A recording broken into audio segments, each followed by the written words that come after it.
오늘 다 같이 우리 온라인으로 예배드리는 분들과 교회 나와서 예배드리는 분들 서로 같이 인사했으면 좋겠습니다. 샬롬. 헬로. 샬롬. 헬로. 예, 한 주간 동안 평안하셨습니까? 예, 오늘 주제는 샬롬, 평강이라고도 하고 화평, 평안의 말씀입니다. 우리나라는 예로부터 인사말이 안녕하십니까? 밤새 안녕하셨습니까? 입니다. 혹자들은 우리나라가 하도 약속으로 전쟁에 시달렸기 때문에 밤새 평안히 지냈냐는 인사를 하게 되었다고 합니다. 또 다른 인사말은 식사하셨습니까? 라는 인사도 있습니다. 워낙 가난했기 때문에 밥은 먹었냐는 것이 평범한 인사이기도 했습니다. 영어권 사람들의 굿모닝, 굿이브닝 등 우리와는 다른 언어의 감성을 보며 우리도 다른 멋진 어휘로 인사를 하는 것은 어떤가 말을 하는 사람들도 있었습니다. 예수님께서 부활하시고 제자들을 만나 처음 하신 말씀을 기억하십니까? 히브리어로 샬롬이었습니다. 헬란 말로는 에이레네. 주님께서도 제자들이 평안하게 지내기를 원하고 바라는 마음을 가지고 계셨던 것입니다. 주님은 사람들이 이 힘들고 어려운 세상을 살아가는 것을 늘 민망히 여기시고 친절과 긍휼로 대하셨습니다. 이제 오늘 주제인 샬롬에 대해 이야기를 하겠습니다. 샬롬은 작은 의미의 평화, 피스로만 국한하여 생각하면 안 됩니다. 물론 샬롬은 전쟁이 종료된 상태를 나타내기도 합니다. 그러나 샬롬은 부족한 것이 채워져 충족되어지고 온전해진 상태를 말합니다. 에덴 동산에서 하나님과 함께 지내는 온전한 모습이 진정한 샬롬의 모습인 것입니다. 아담이 범죄하여 샬롬이 깨졌습니다. 모든 것이 부족함이 없었던 에덴 동산에서 쫓겨남으로 아담은 수고의 땀을 흘려야 소산을 먹을 수 있게 되었고 하와는 출산의 고통과 함께 남편을 바라보며 살게 되었고 이들은 가시와 엉겅퀴를 내는 저주받은 땅에서 고난의 삶을 살게 되었습니다. 더욱이 흙으로 지음받고 흙으로 돌아가는 죽음, 즉 늙고 병들어 죽게 되었습니다. 눈을 들어 세상을 바라봅시다.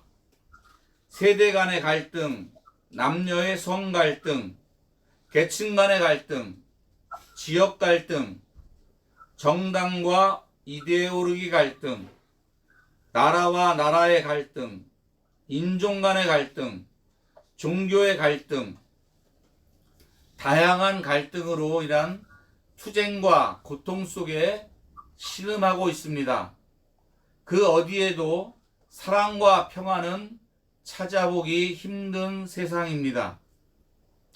이 험악한 세상을 살아가는 우리를 하나님께서 바라보시며 민망히 여기고 계십니다. 하나님께서는 아론에게 이렇게 이스라엘을 위해 기도하라고 하셨습니다.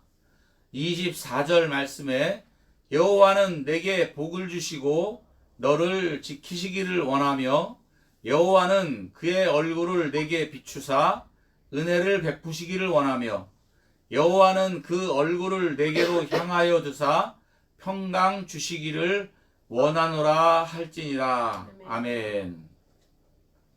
하나님으로부터 축복을 받고 지킴을 받고 은혜를 받으라는 말씀입니다.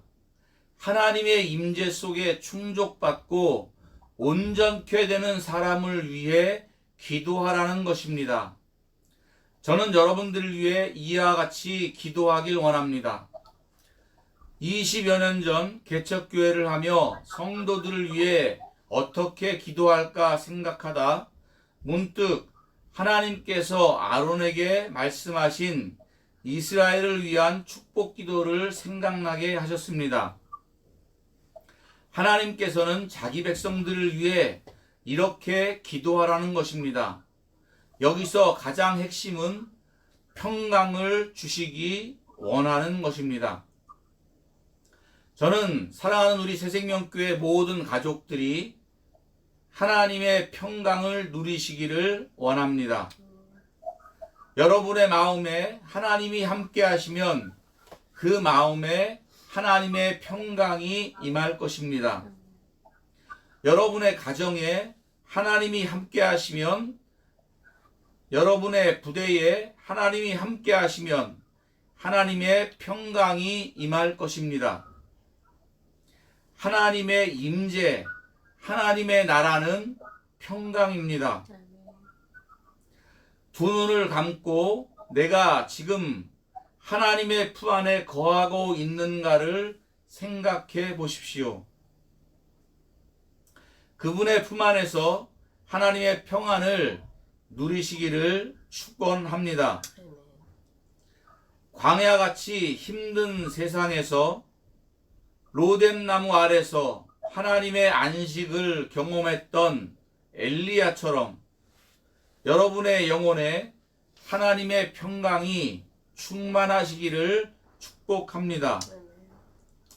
혹시 여러분의 마음에 하나님을 떠나 있다면 하나님의 집으로, 하나님의 품으로 돌아가십시오. 하나님께서 두 팔을 벌려 여러분을 맞아주시고 평강을 주십니다.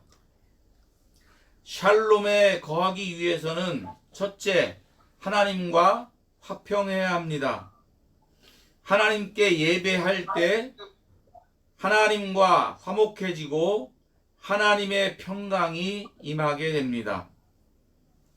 하나님께 나아가 기도할 때 하나님의 평강이 임하게 됩니다. 하나님의 말씀을 반복하여 읽을 때, 즉 묵상할 때 하나님의 평강이 임하게 됩니다. 샬롬을 누리기 위한 두 번째는 사람들과 화평해야 합니다. 이 부분을 한국 교회와 성도들이 많이 놓치는 부분이 아닌가 생각이 듭니다. 하나님께서는 우리가 죄인 되었을 때에 우리를 위해 예수님을 보내셨습니다. 예수님은 하나님과 사람들을 화평케 하는 화목 제물이 되셨습니다. 우리 믿음의 사람들도 세상 사람들과 화평케 하는 사람이 되어야 합니다. 예수님은 우리에게 새 계명을 주노니 서로 사랑하라고 하셨습니다. 아무리 하나님과 화목하게 지낸다 해도 가정에서 또는 부대에서, 직장에서, 나라에서 화평케 지내지 못한다면 진정으로 하나님과 화목하게 지내는 것이 아닙니다. 사람과 화평을 누리지 못하는 사람은 하나님께서 주시는 평강을 누리며 살 수 없습니다. 탈무드에 보면 가정에서 화평을 이루기 위해 하나님의 이름을 지울 수 있다고까지 이야기하고 있습니다.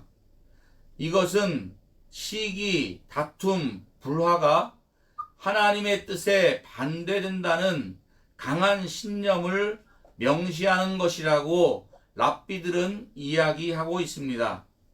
그만큼 화평하게 지내는 것의 중요성을 말하고 있는 것입니다. 그리고 이는 신약에서 예수님이 말씀하신 서로 사랑하라는 새 계명과도 일맥상통하는 것입니다. 예수님께서는 관습적인 작별 인사로서 평안을 말씀하고 계십니다. 마가복음 5장 34절의 말씀에 혈루증 여인을 위하여도 평안히 가라 하셨고, 누가복음 7장 50절에서도 죄를 지은 여인에게도 죄사함을 받았다 하시며 역시 평안히 가라 하셨습니다.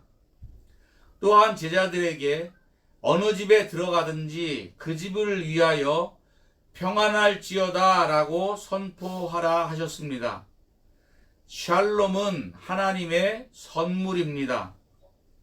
그 평안을 받을 사람이 있으면 그곳에 평안이 머물게 될 것이고, 그렇지 않으면 너희에게 돌아오리라고 말씀하셨습니다.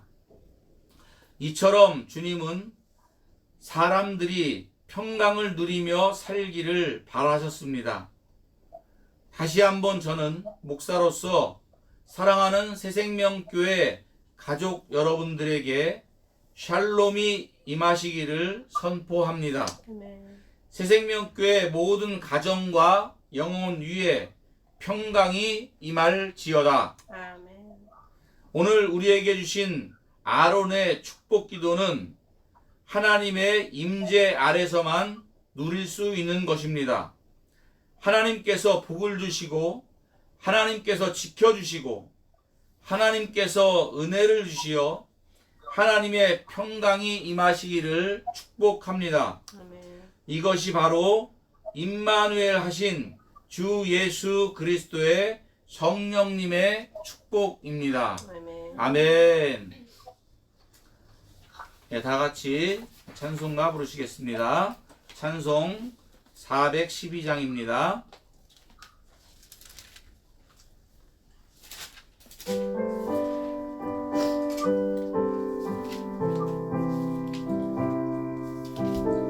샬롬의